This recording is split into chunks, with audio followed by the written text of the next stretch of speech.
While these ruffians were jostling with the broker, I was still near the entrance to the shop. When the windy binks threw Nash over the counter, I felt a sharp pain in my arm. I pursued the man, but he shut himself in the storeroom. I could see him through the peephole in the door, though. The accused, in a black coat, shot the man in the back while he was trying to flee to safety. I saw the blood splatter all over the wretched girl. Then she tossed the gun out from the peephole, so I picked it up and made my escape. You what? Good gracious, this is quite extraordinary testimony. Yeah, good thing it's all fake. You claim, sir, under oath, to have clearly seen the defendant pulling the trigger. Hey, Skulkins, are you gonna help us here? Order, order, order! It wasn't my intention to testify in this way. But neither is it my intention to be found guilty of a murder I didn't commit. So you see, my hand has been forced. I tell the truth now in an all act of self-preservation. I tell the truth now as an act of self-preservation. The truth. Until now, the prosecution was completely unaware of these details. Yeah, well, sorry about that. Having shot me in the arm, the pawnbroker was then shot in the back by the accused. And as I said, she was showered in his blood. You say the blood splattered over the accused's coat. You say the blood splattered on the accused's coat? Are you sure on that point? Oh yeah, quite sure. All over the black overcoat that pickpocket girl was wearing at the time. Really?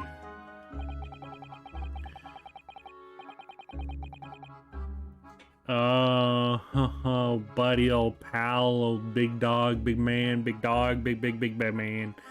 If her coat could somehow be shown in harbor vestiges of blood, that could be conclusive evidence here. Well, too bad, bucko. It's, purple blood, is it not?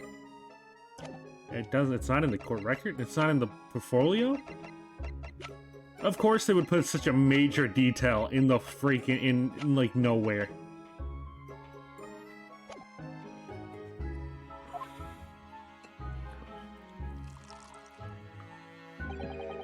Such an investigation is entirely possible, my lord.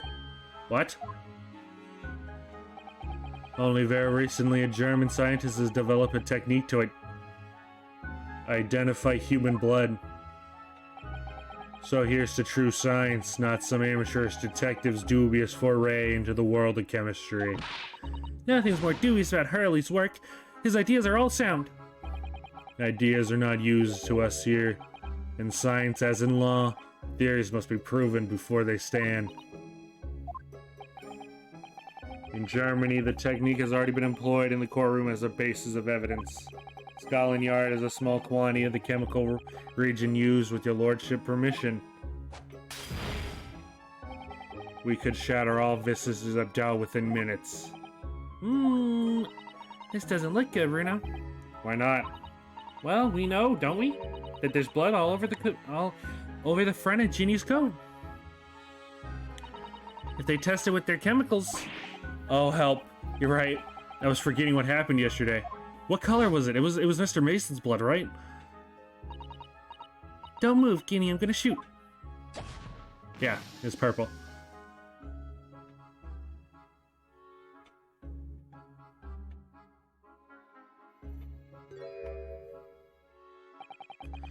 That's not Mr. Windybank's blood. The stain is from 2 months ago. That's Mr. Mason's blood, from where he was stabbed by Mr. McGilden, who was wearing the coat at the time.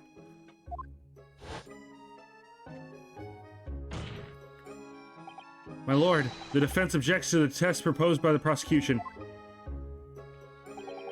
Overruled. Lord Van Zykes, make it so at once. Oh, with pleasure, my lord.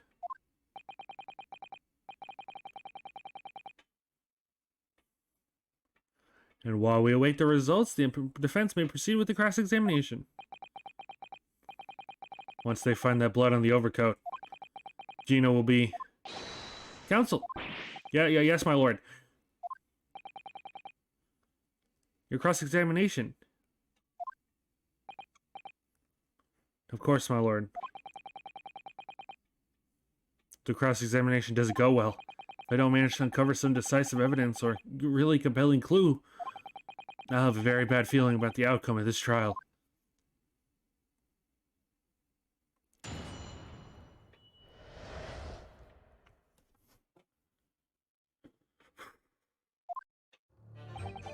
Dun dun dun dun dun dun dun dun. Bum bum bum bum bum bum bum bum bum bum bum bum bum bum bum bum bum bum.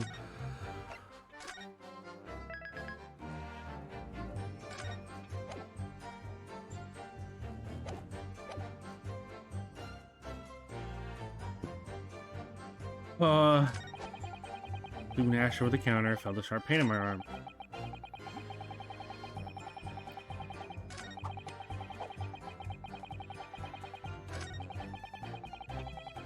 Wretched girl. I'm gonna toss the gun out of the people, so, okay. Just...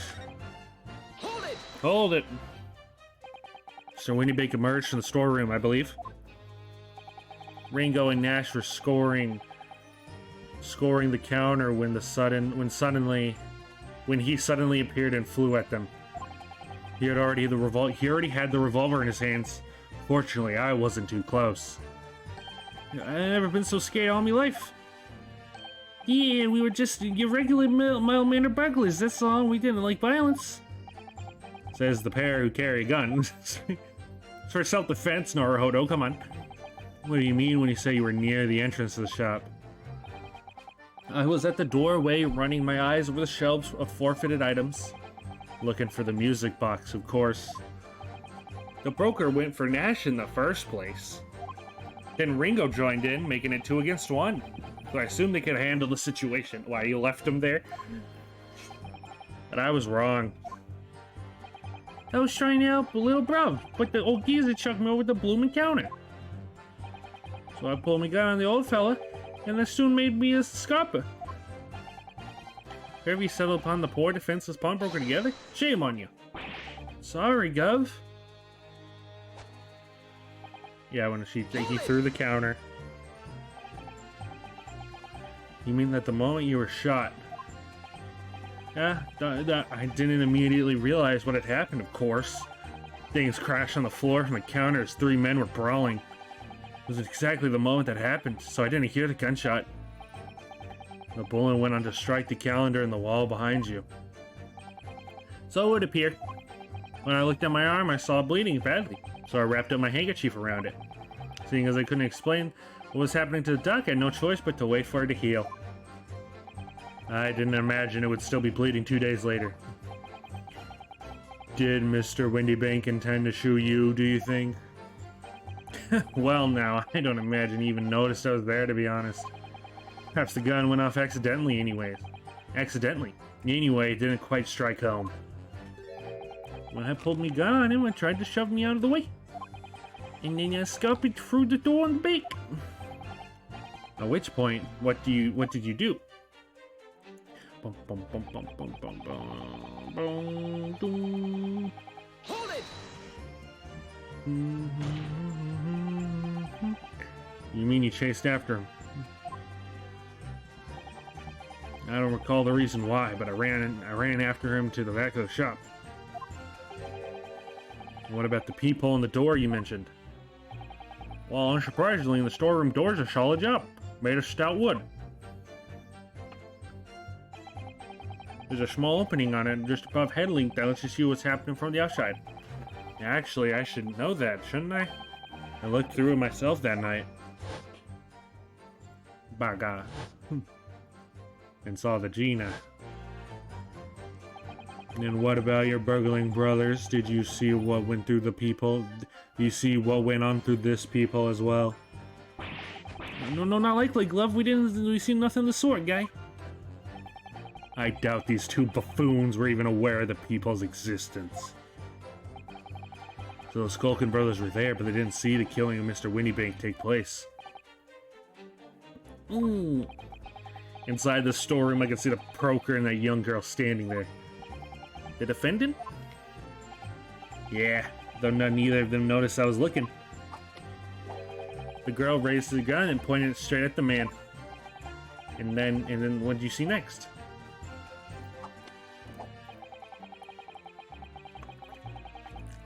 Hold it! Yeah, when the crime was discovered, the defendant was found with a gun in her hand. But that was Mr. Winniebank's gun, from which only a single bullet had been fired. And we already established, Mr. Graydon, that bullet was fired at you. Ah, but no, it wasn't the broker's gun the pickpocket gun had with her when I saw her. Hold on.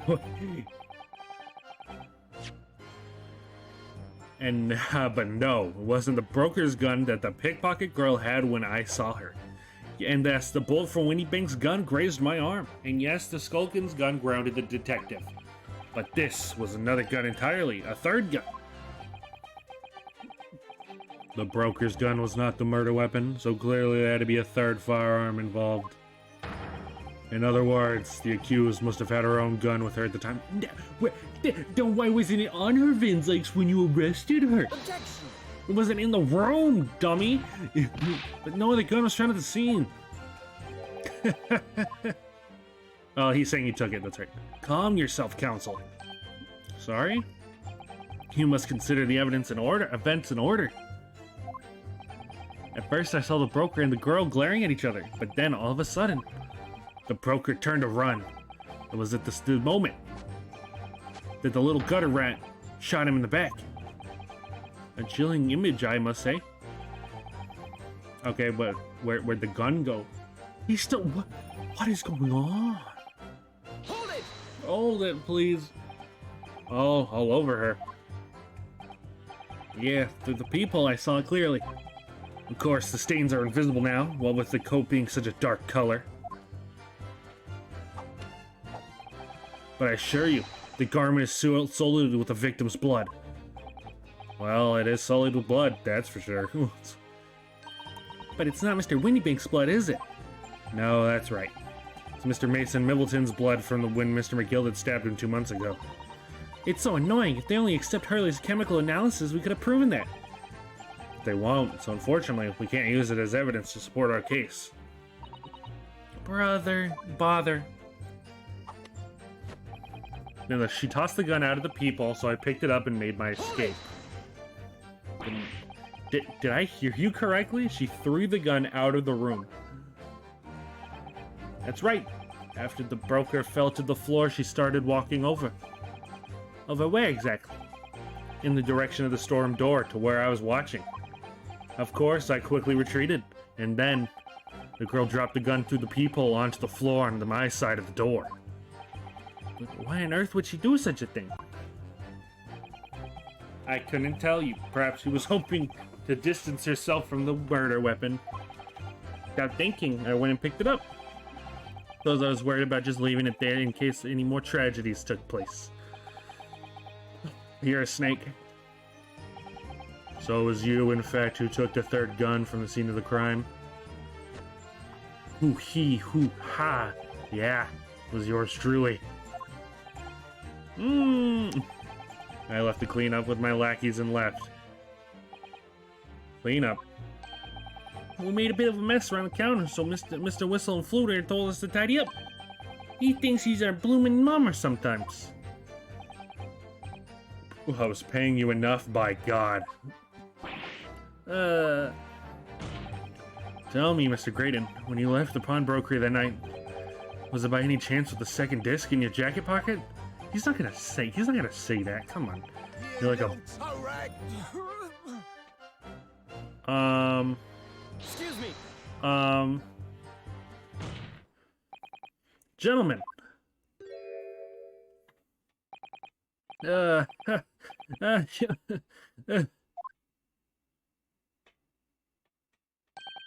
Something's wrong, Sunshine. That should be my line. You do realize you were just violently shaking Mr. Skulkin? Blimey, he's a bit of a hooligan, ain't he? What was going on just now? You saw him, he grabbed me whistle. Why the blazes, he said, then you mentioned the third gun when we got down to the station. And why didn't you? Because we didn't know nothing about it. And the flaming people in the door. Sorry about that. I'm gonna be prone to losing my rag sometimes. Not hurt, are you? Go blind me. See the way he's looking at me? I'm telling you, this D gives me the willies. That was strange. The inspector doesn't normally get quite as worked up as that. He wouldn't normally grab somebody. No, that wasn't like Grexy at all. He's normally all sweetness and light, and no matter what I'd say to him. Yeah, well, I think you might be a special case, Iris. I think... Well, anyways, that's definitely out of character.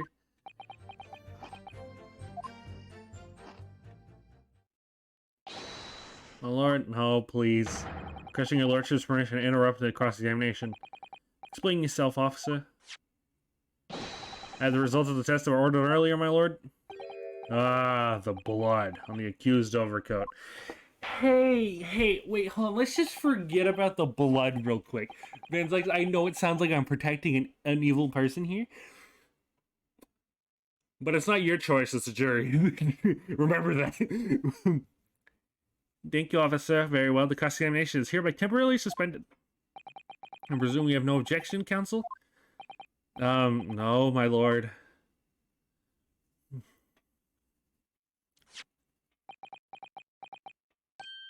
Whoa, there you have it. The report, please, Inspector. Yes, sure. Traces of human blood were found on the overcoat of the defendant, Miss Gina Lestrade. From the extent of the stains, it would appear that they were the result of splattering following a gunshot wound. Oh, End of report. End of report. Goodness me. Okay, hey, jury, you believe in the power of Herlock's? Oh, you think you... See? What did I tell you? Objection. No, the blood on the overcoat is not Mr. Winniebanks. What on earth makes you say that, counsel? The coat originally belonged to Magnus McGilded. Just before his coat was deposited at Winniebanks, Mr. Gilded had fatally stabbed Mr. Mason Middleton. So the blood on that overcoat is the blood of the brickmaker from the omnibus case. Objection. Oh, come on, Bane's like... Well, the dead cannot speak. Well, isn't that right, my Nepalese friend? Well, let me tell you, you'd be wrong. Sorry? 2 months ago in this very courtroom, did you not argue fervently for Mr. McGilded's innocence? Yeah, we know he's fucking not, though. And yeah, now the man is dead, you brand him as a murderer because he murdered him! Your conduct shatters any shred of respect you may have earned yourself in this country. But that was called blind bally disgrace, treachery, that's what it is. Oh no. How do you determine whether the blood in the coat is 2 months old or not? Even a stereoscope can't have the answer to that problem pop out. It can't be done. But we use some specially formulated chemicals. Oh, come on. No, please. Mr. Sholmes is a detective, not a chemist. Would you put such faith in a chemical formula devised by me, for example, when I'm a communications? That is not the same thing. I held Pirazaki to starving boy and he ran away crying. Thank you, villain. Sherlock Sholmes is barely more than a figment of the public's imagination. What the f... His name carries no weight in the courtroom. No weight at all. Well, that's not your choice, sir. How could you say that? Victory is sweet indeed. This proves that my testimony is the whole truth from start to finish. How did you arrive at such a conclusion, sir? As the witness said, the accused coat was splattered with the blood of the victim. The only way Mr. Graydon could possibly have known that fact is if he saw it happen. In other words, his testimony is solid and the conclusion is singular. It was the accused who shot the victim in this case. That is the whole truth. Ah! My lord? Been a long battle, this one, but this old warhorse has something to say now, if you please. Mr. Foreman? As of this moment, sir, the squadron has reached its final decision. Ready, men? All for one now. Sir! Guilty. Guilty. Guilty. Guilty. Guilty. Guilty.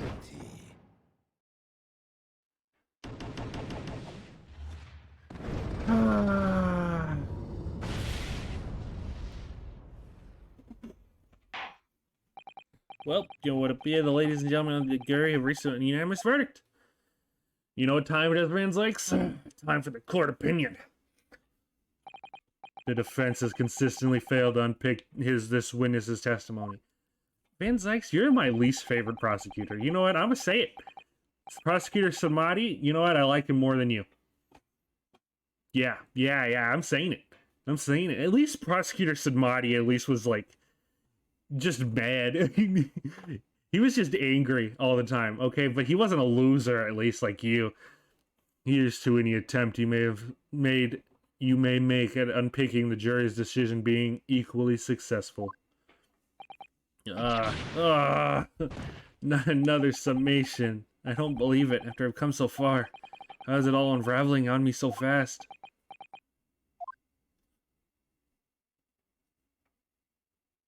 Dang, we don't even say it anymore. We just go ahead.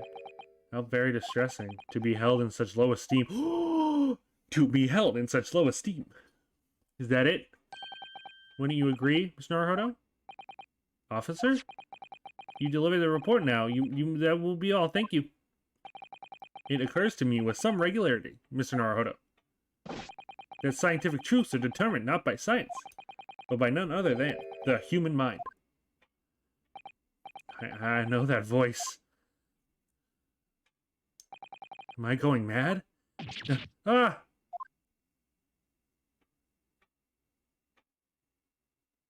Mr. Herlock Sholmes. What? What in the meaning of this? Bro, look at him.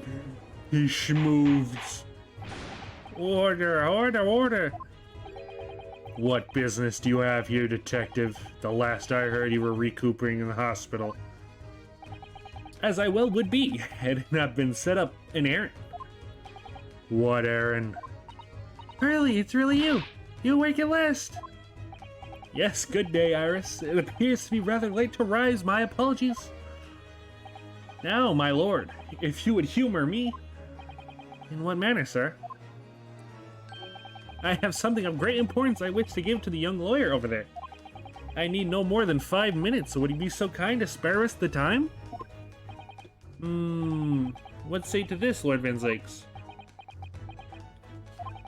This trial has taken many hours of the court's time, having spent so long already. Exactly, having spent so long already, we don't want to go wasting any more precious time. As I was saying, having spent so long already, it would seem churnless to deny the defense a mere 5 minutes. Dude, Gregson looks so suspicious. Is he in on this? Very well then, counsel, you have 5 minutes. Herlock, hey buddy, you're on the defense bench. My dear fellow, I apologize for my tardy arrival. Mr. Sholmes, are you alright now? Alright, I'm all wrong. Sorry? I am only just managed to summon the strength to stand, man. I asked the judge for 5 minutes. Hoo-hee-ha! But I fear even that may prove too much for me. Pray forgive me, should I pass out. Let's make this discussion as short as possible. Hurley, this place is full of idiots. None of them can see how wonderful your chemical blood analysis is. Ah, well, that concoction of mine was really just a bit of a sport to assist me in my investigations. I never took the trouble to refine it for appraisal by the scientific community, an oversight on my part. Right, modesty? Surely not. But enough of that. I'm here to give you this, my dear fellow. Suzuto, oh my god. Suzuto and Herlock are saving the day. What's this? A lavender for Shiki wrapping? A leaving present from Miss Suzuto. For Miss Suzuto. It's possible matters were only settled without me giving you this. Those were her instructions when she asked me to do her this favor. I don't understand. Miss Suzuto foresaw today's events, I believe. She knew that the culprit would attempt to escape justice by both devious and underhand means, and that you, Mr. Naruhodo, fighting fairly as you are wont to do, would find yourself in inconsiderable peril. At that very moment of crisis, you were to be given this small parcel. Those were the dear lady's instructions. A leaving present from Suzuto-san. Whatever could it be? I don't know. Get the sip of the sauce. What is this? Oh! It's the machine I made for the cat door.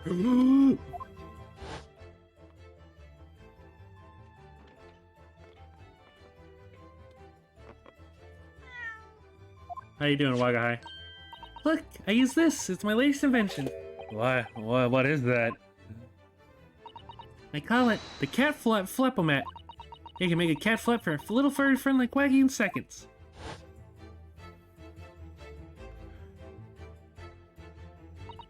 What's Susie up to? Miss Suzuto muttered the following words before she left. I'm a failure. I don't deserve to be a judicial what? Didn't she say something like that? Didn't she say something like that?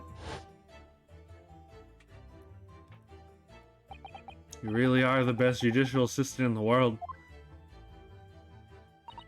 Well, that's extremely flattering. But I'm sorry to say that I've been a complete failure.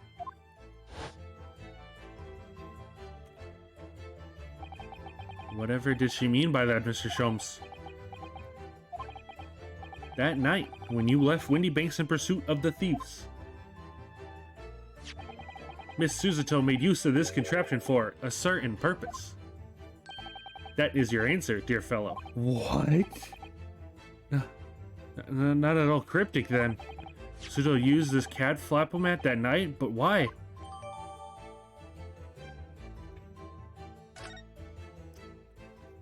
What is it? Is she saying what? What? Wait. Your 5 minutes is over. Your 5 minutes is over. I don't need to cheat. Fort's right here.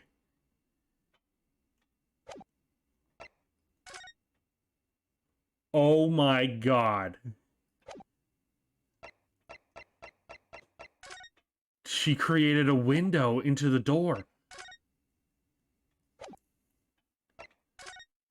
Oh, Suzuto.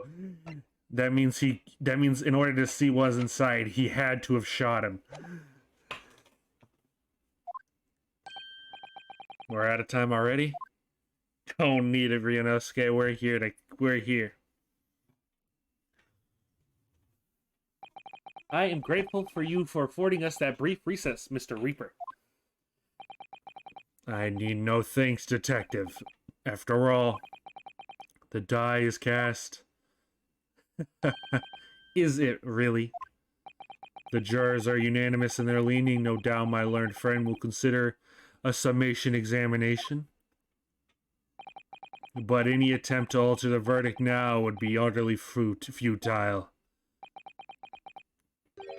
I wonder. Mr. Naruhodo. Yeah? The rest is down to you, my dear fellow. What is your plan? The rest is down to me. I need to be careful here. If I make a wrong move, trial will end badly. My lord, the defense requests cross-examination. Yeah, because you couldn't have seen. Oh my god. Because he couldn't have seen through the hole, right?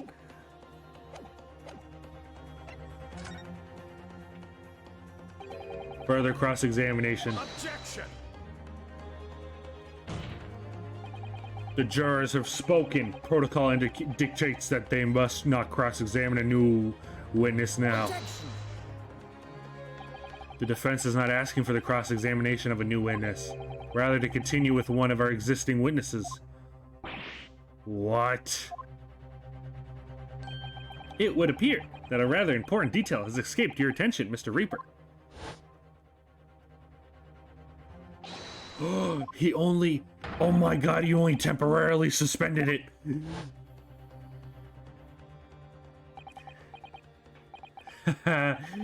Cross-examination is hereby temporarily suspended. I presume you have no objection, counsel? No, my lord. So nobody can say anything then. If Reno asks to resume his cross-examination of Mr. Graydon, the court is obliged to allow it. This is absurd.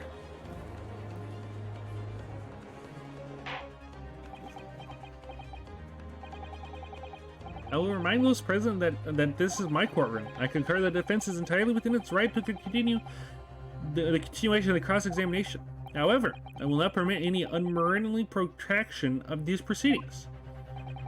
Therefore, I have to decide to afford the defense only one final opportunity in concluding the cross-examination. Counsel, you must choose one statement from the witness's testimony and one piece of evidence to present in support of your argument against it. A single chance to present evidence. If following that the situation remains unchanged, I shall move to adjudication. Is that clear, counsels? You will not press the witness any further. Dude, I'm about to knock this out, dude. My lord. Yes, my lord.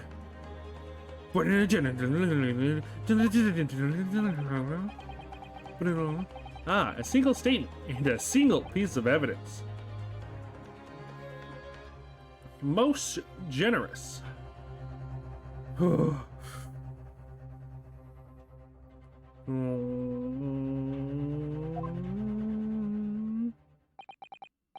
Well then, Mr. Naruhodo. It's high time I fell in a dead faint. I leave this in your capable hands. Thank you, Mr. Mr. Sholmes!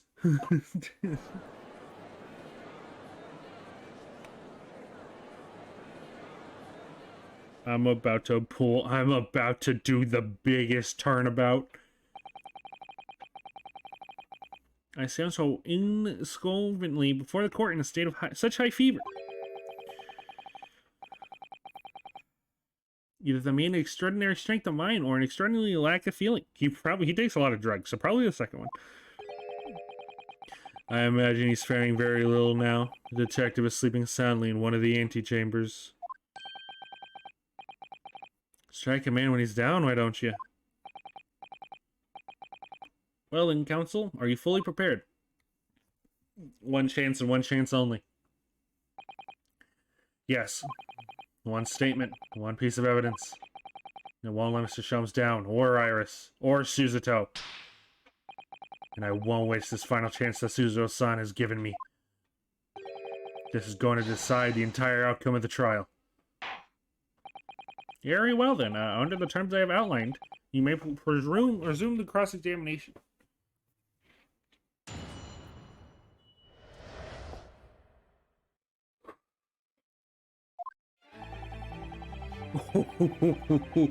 Ooh, they really think they're cool adding new music, huh? Pursued the man, but he shut himself in the storeroom. Could see him through the peephole in the door, though. You mean the one created with this? What on earth is this eccentric contraption, counsel? Oh, it's my cat flapple-mat, my lord. Makes a way for cats to get in and out of a room. And cut through any door you can think of. And make a little door in the middle of it. That's right, my lord. It's a device for creating so-called cat flaps.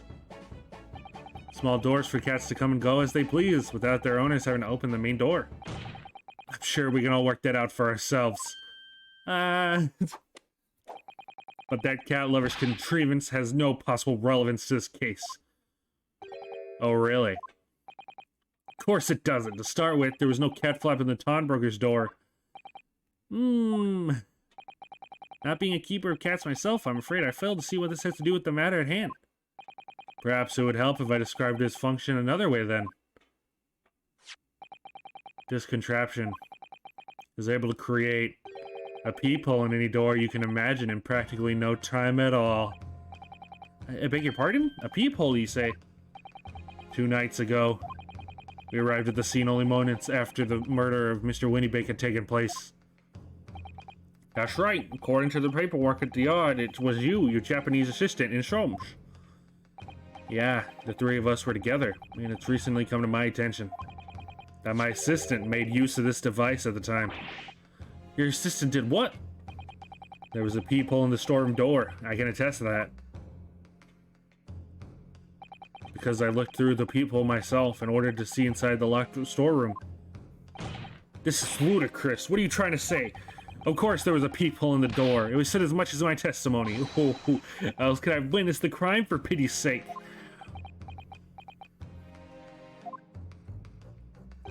Yeah, how could you? What? What? Counsel, kindly say what you mean. Alright, it's time. Time to strike the final blow. What I mean is this, my lord. My assistant made the peephole in the storeroom door, and until such time as she did, the door had no hole in it to look through. I'm really butchering these final kablamos, you know? What? No! Objection! This is a farce. Are you really suggesting that the peephole in the door was... Yes, it was created only after the incident was taken place by my judicial assistant using this device. Your assistant tampered with the crime scene whilst being fully aware of the gravity of her actions? This is a most serious act of vandalism, for which I humbly apologize, my lord. It was in the few minutes that I left the scene in order to pursue the Skulkin brothers and alert the police. Nevertheless, in the light of this new information, it became apparent that Mr. Graydon's testimony is riddled with holes. Explain yourself, counsel. The majority of Mr. Graydon's testimony that appears to incriminate the defendant is based upon what he witnessed through the peephole in the storeroom door. Yeah, that filthy girl shot the man in the back. However, if at the time of the incident, the peephole did not exist in that door, there's no possible way that you could have seen what she claimed to have seen. In short, your entire testimony is a pack of lies. Now I'm waiting for the ejection from Van Zykes to prove it. Order. Is there any credence in this revelation? Objection! None whatsoever, as my learned friend must surely realize. Exactly, this is just some cheap trick designed to discredit me. I'm afraid not, sir. Of course it is! Do you seriously expect people to believe that plaything could cut through a solid wooden door? Oh yes, I designed it to be very powerful. Could cut through even the toughest of doors. That's absurd. I don't believe it for a second. Haha, I had a feeling you'd say that. What? Waggy, Cooey, come for dinner.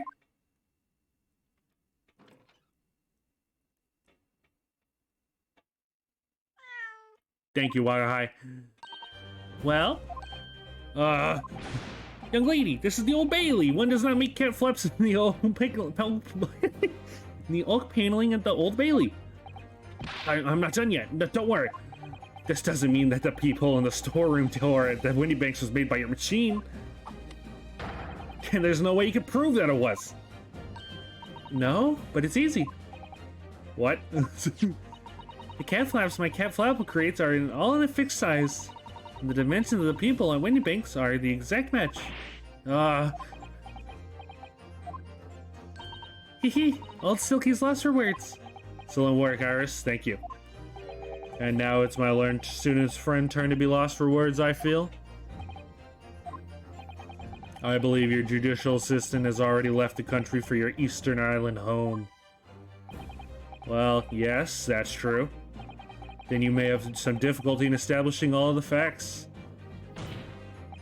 For the sake of argument, let us assume the people of the dimensions that are perfectly fit for this contraption. In that case, when was the peephole cut? The prosecution demands proof of your answer.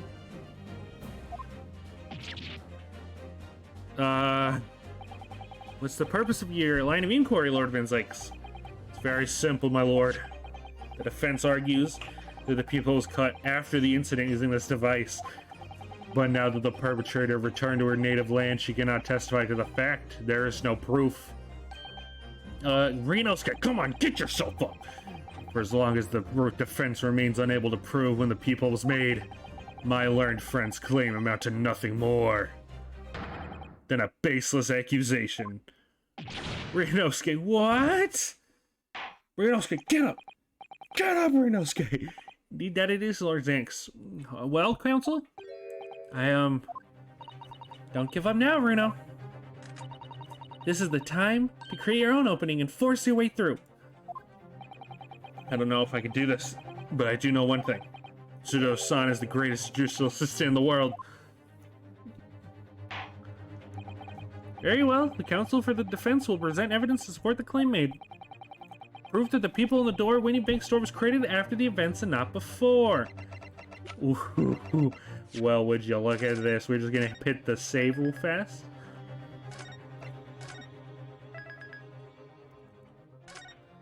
We're non-stop. We're training. Take that! What are you? A print from the detective's infernal cameras again? My judicial assistant, Miss Suzuto Mikotoba, is an extremely intelligent and capable woman, which is why I never had any cause to doubt that she would have considered this scenario and made sure I had the necessary proof. And the necessary proof is this photographic print, counsel? This print shows a scene in the shot moments after the defendant entered the premises. Agreed. And it also shows the accused maliciously wielding a gun in the direction of the defenseless broker. But more to the point, it pictures the storeroom door in the background. Let me see that print again. I don't believe it. This is quite remarkable. The door to the storeroom. It's completely devoid of the people of any description. Mr. Graydon. You couldn't possibly have witnessed the crime as you claim to have done, because at the time it happened, there was no people in that door. In other words, your testimony is a catalog of lies.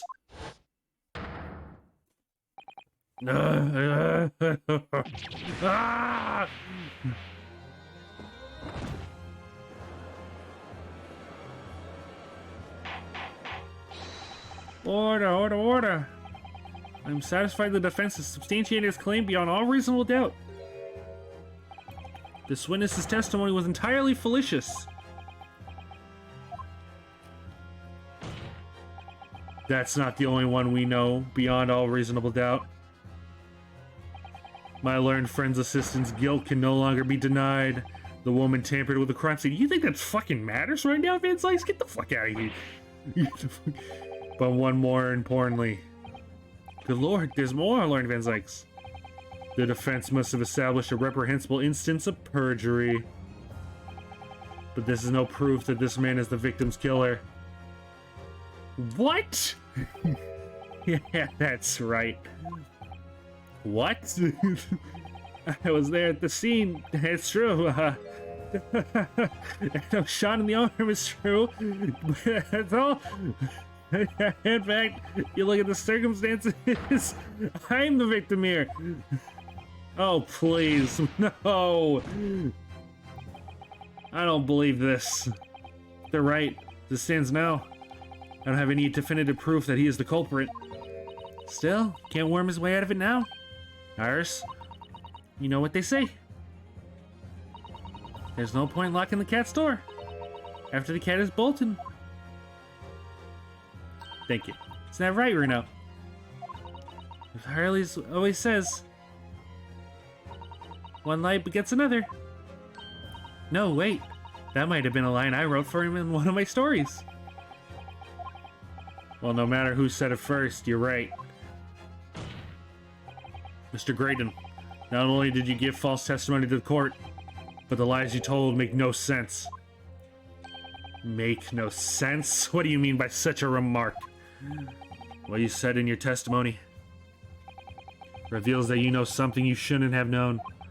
In other words, there's fundamental inconsistency in your statements. What? Objection! This is provocative talk, counsel. Won't you enlighten the court? Explain the alleged inconsistency. Iris was right. One light begets another.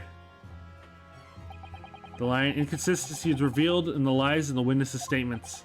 They show that Mr. Graydon had knowledge of something he shouldn't have known anything about, namely...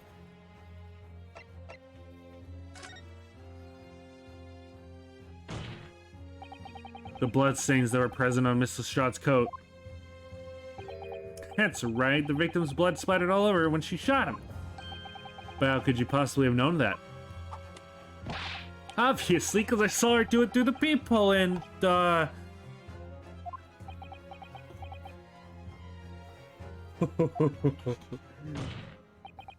point is not that you lied in your testimony, Mr. Graydon.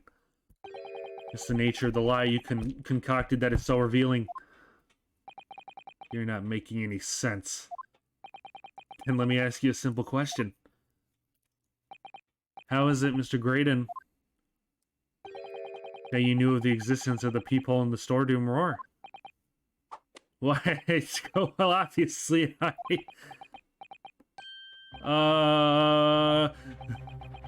cock got your tongue witness. The peephole in the door was made after the incident occurred. And once I returned to the shop, having failed to catch the two burglars, Scotland Yard's investigators arrived immediately. Since that time, the police had been at Windy Banks constantly carrying out their investigation. Isn't that right, Inspector Gregson?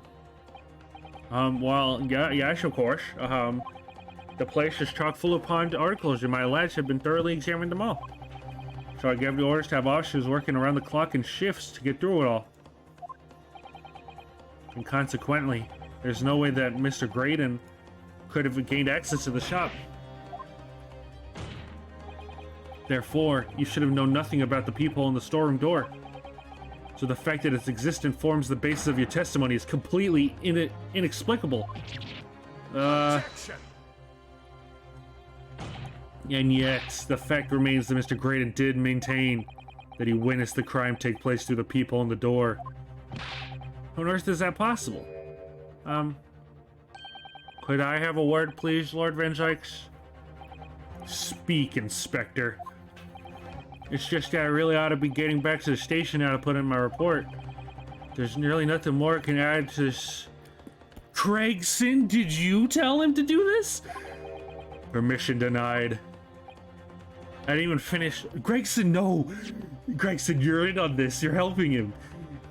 I really ought to get back to the station and put in my report. There's nothing more I could add to this testimony, so it's all the same to you. Oh. It's not all the same to me, Inspector. Not at all.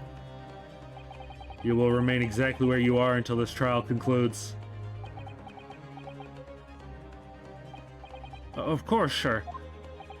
Mr. Graydon. You shouldn't have known about the existence of that peephole. Which can only mean that you must have been informed about it by someone else. Objection. Stop there, my learned friend. You realize I trust that the words you just uttered have extremely serious implications. Yes. But the defense believes that the details about this case that Mr. Graydon claims to have seen must have been revealed to him by a certain person before his testimony. And in fact, considering a particular clue we have, there's really only one person that could be. Craig, who's the person in question, counsel? Who gave the witness details of the crime scene to facilitate his false testimony? Take that! The truth is, it can only have been you, Inspector Gregson. Hey, me? Objection! You had better have some proof to substantiate such a rash claim, my learned friend. Consider the fact that we have only been aware of Mr. Ashley Graydon's identity for the last few hours. We learned of it only during the course of the trial today. Indeed, preparations for the counsel have been made with the great urgency during our hour-long recess, while the police executed the subpoena and brought the man here from the communication station. And until that time, Mr. Graydon would have had no idea. No inkling that he would suddenly be required to appear in court. Are you suggesting that upon such time as he was summoned? Yeah, Mr. My Lord. Until then, it's reasonable to assume he knew nothing of the people. It was only once Mr. Graydon was in the stand that he realized his position. That he would have to defend himself against the accusation that it was the third intruder. You're suggesting to the court that it was while this trial was in progress that he received the information. Let me redo that. You're suggesting that the court that it was while this trial was in progress that he received the information, so that he could commit perjury in order to save his skin. Exactly. And the only person who knowledge of the investigation that he had any contact with is you, Inspector Gregson. This is bloomin' outrage. Why would I be giving away details of our investigation to this fella, eh? I was summoned at her ladyship's chambers during the recess in any case. Have you forgotten that? His lordship's, I said her ladyship's, quite true, had a number of questions regarding the events that transpired at the pawnbroker. Which means the first time these two laid eyes on one another was after proceedings resumed following the recess. Oh my god, that's what they were talking about during Gina's testimony. Since then, they've been in full view of the stand, where such illicit discussions couldn't possibly have occurred. What? I just remembered something, Reno. What is it, Iris? There was one time before, wasn't there? I think it was when Jeannie was testifying. Oh yeah, now that you mention it. When the bailiff was dispatched to receive Mr. McGilden's music box on the scene of the crime. That's it! It was during that testimony. I remember finding it strange at the time. Mr. Graydon and the inspector seemed to be having some sort of secret discussion.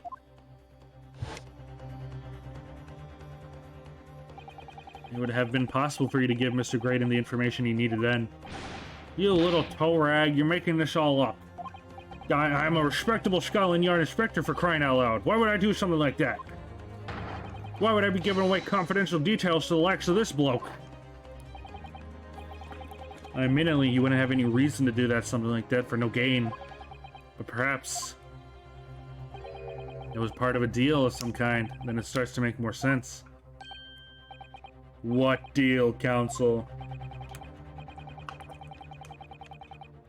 I wonder if perhaps in exchange for details about the people at the crime scene, Mr. Graydon agreed to give a certain something to the inspector. Oh, the second disc! Gregson, submit it to the court! I'm sure no need to remind the inspector that if found to be true, striking a deal of any kind with a witness would be considered a gross case of maleficence? Oh, well, Objection! It's becoming clear that jumping in with the accusations in this Nipponese is... Jumping in with accusations is this Nipponese student's specialty. I don't do that. I don't. But with the stakes so high, the prosecution is not prepared to listen to baseless charges. It is inscrupulous on the defense now to present evidence in support of this diabolical claim. Evidence? Just what are you proposing that the inspector demanded of the witness in return? The court must see proof of this alleged deal. Oh my god, bro. If Inspector Gregson really did strike a deal with Mr. Graydon, then logically, there's only one thing that he could have asked for. That must be it. Runo, do you think it could be? Yes. It's the missing link that would join all the dots together in this puzzle. Dun, dun, dun. Dun.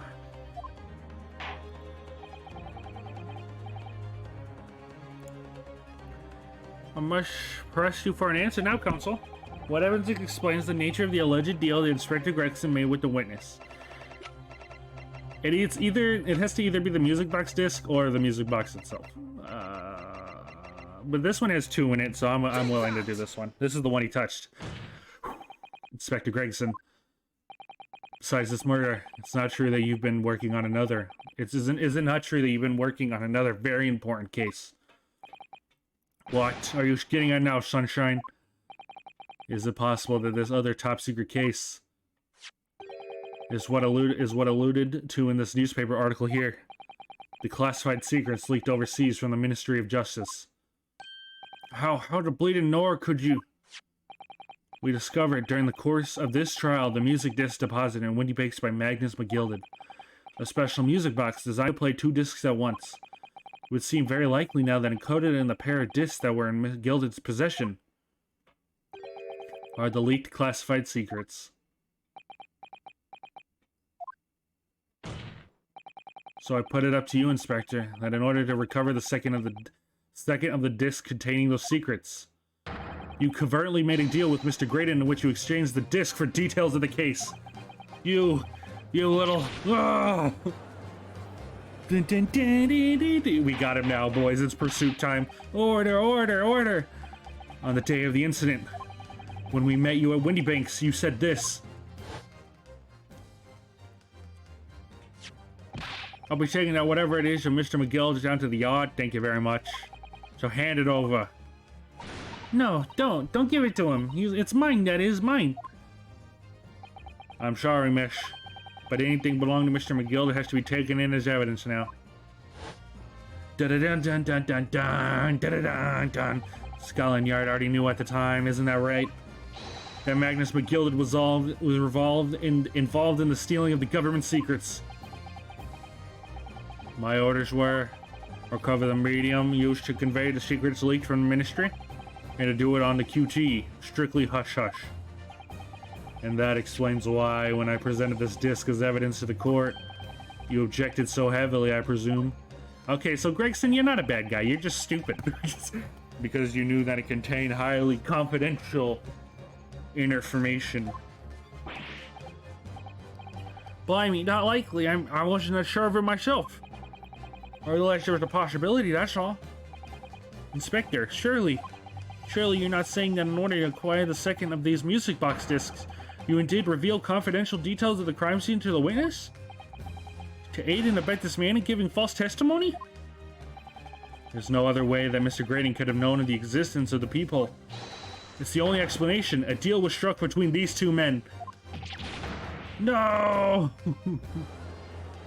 Dang, we have the shadiest two looking people over here, and they're the most innocent people on the stand. And if, I stress if, this sobering assertion turns out to be founded in truth, it would mean that the second disc is as we speak, here in this very courtroom. Wait, what? In this room?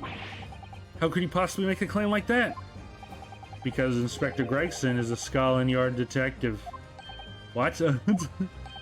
What's that supposed to mean, eh? As a seasoned policeman, the inspector will have approached this alleged deal with caution.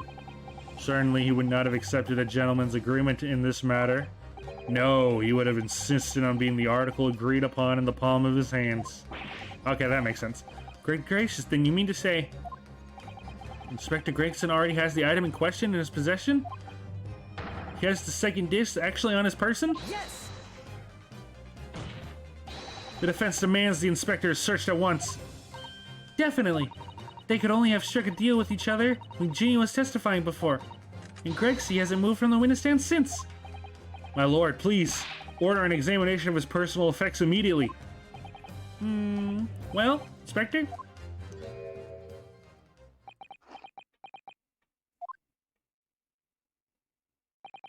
This young lad wants to tone down his imagination. He insulted me in my profession quite enough. Are you denying it? However, if it'll put this matter to bed and dispel any doubts about my involvement, then I'll happily submit to a body... Oh no. What? He's going to agree to it. I presume you're aware of the precipice on which you are now teetering, my learned student friend. You've made an almost serious accusation against Scotland Yard here. It's the same thing. If following the search of the inspector's personal effects no disc is found, you will be deemed unfit for court service. This trial will end, and my country's government will thoroughly demand that yours are severe reprimand. This sounds serious. Indeed, to have a visiting student make such a defamatory remark in our country's most senior police force. is not something that Her Majesty government will be able to overlook. You're just threatening Runo because you're scared. The accusation is beyond serious. You must be prepared for grave consequences. It's true. Can't imagine Gregson would have accepted a gentleman's agreement for something so critical. The disc must have physically changed hands, which means the inspector should have it. But somehow, something doesn't feel quite right here. Royal Counsel, you know the implications, so let me ask you one final time. Yes, my lord? You persist in formally requesting a search of the inspector's personal effects.